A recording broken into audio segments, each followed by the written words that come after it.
Everybody, Jim and Eric here at the final day of Star Wars Celebration. We just got out of the Rogue One panel. Yeah. We actually saw a sizzle reel, some ILM footage from the movie. Eric, what the hell did you think of it? I thought it was awesome. Yeah, I know. Because, Me too. we knew they hadn't started filming yet. We didn't know. I thought maybe they'd show production art and whatnot. But the fact that they had a teaser, even a very short teaser, was super cool. Pretty much Super awesome. It was super awesome. Pretty much all it is a tracking shot over a forest.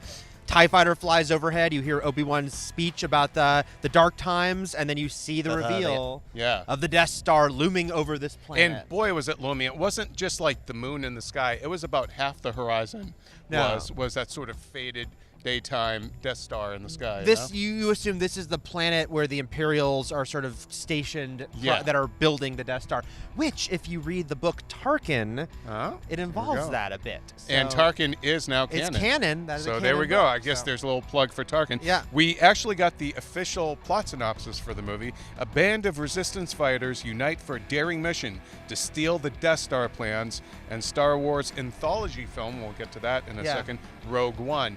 Gareth Edwards, Kathleen Kennedy, Kiri Hart, and Pablo Hidalgo. Yep. And John Knoll. And John Knoll all explain basically what the movie was, and it's set between episodes 3 and 4. We presume, and that's all they'd say, we presume it's got to be pretty close to 4, though, if they're trying to steal the plans that they're going to use in A New Hope, because why would they be sitting on these plans for 15 years? Yeah. Well, we should do something with these. This stuff is pretty valuable. We should let them finish this thing. Yeah, stop leaving it to those Bothan guys.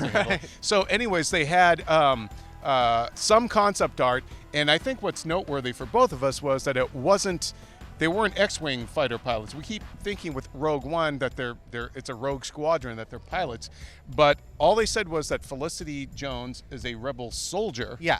And the concept art, explain to folks what it looks like. It was just kind of a cool, moody shot of rebel soldiers kind of in Hoth-esque gear, but they're in, sort of a rain-swept environment running from drop ships. It actually... Kind of it's very sort of like Aliens, like that kind of military and a little bit of thing. Saving Private Ryan. Yeah. And they did say a couple of times, they name-checked these different movies because some of the same folks that worked on Black Hawk Down, Saving Private Ryan, Zero Dark 30 are all working on Rogue One. So Gareth Edwards said it is a war film. Yeah. And just the crackling, desperate voices at the end of that sizzle reel, where it could have been X-Wing pilots, it could have just been troops on the ground, but something bad is happening. Something horrible is going on. Yeah. So you hear those desperate voices and everything. Now, anthology films. Yeah. Want to explain to folks what we're talking about? It's the official label for what we've been calling the standalone movies. Yeah. And if you look at the title for Star Wars Rogue One, below it says the word anthology. That's not part of the title of the movie,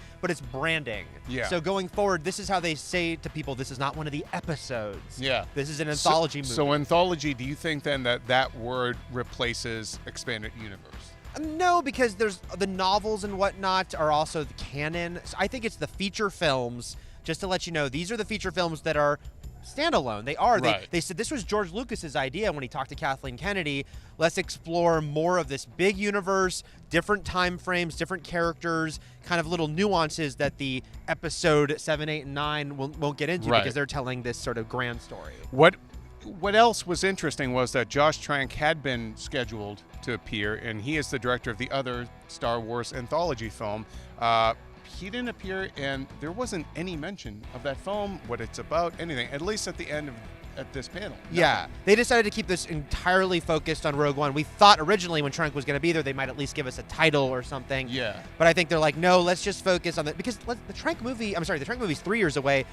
Rogue One is next year. Yeah. It's like a year and a half away, so it's actually kind of close. Yeah, and then also, the fact that there wasn't any sort of concept art, anything, but from Trank's film, but there is supposedly going to be some sort of announcement at the end of today's celebration. There traditionally is. We don't know what for sure. Everyone's hearing rumors, but I'm sure if any news breaks out of that, we'll be back talking to you about it. Yeah. So, do you have any final thoughts on everything that you saw? I was really excited about what I saw, even though we didn't get anything on the Trank movie. I mean, the fact that there was that teaser, which they showed 3 times, and everyone went crazy. It's awesome. And they gave us, I think they gave us a lot of nice info. We know this is Star Wars Lucasfilm. They're going to keep a ton of secrets, but still, for a movie that hasn't even started shooting yet, I think we were pretty excited by what we got there. Also, I want to point out there a very interesting line that Gareth Edwards really hammered home was that this is a movie without Jedi. Yeah. This is, I think he said, God is not coming to save you, something like that. I'm paraphrasing him. So there are no beings with magical powers, and this is apparently the first. Apparently, it is the first Star Wars movie without any Jedi in it. Right. It's just going to be regular people having to do something extraordinary to save the day. Yeah, and he said it'll explore shades of gray more. It won't be just good and evil. Yeah, that it will get to the point of where it's a more black and white struggle. He said some good guys will be bad and some bad guys will be good. So it's going to be a very interesting, kind of morally murky territory explored in Rogue One. All right, guys. Well, that'll do it for about this panel. But for all things Star Wars Celebration, Star Wars Rogue One, Episode 7, everything Star Wars, keep it here on IGN. May the Force be with you.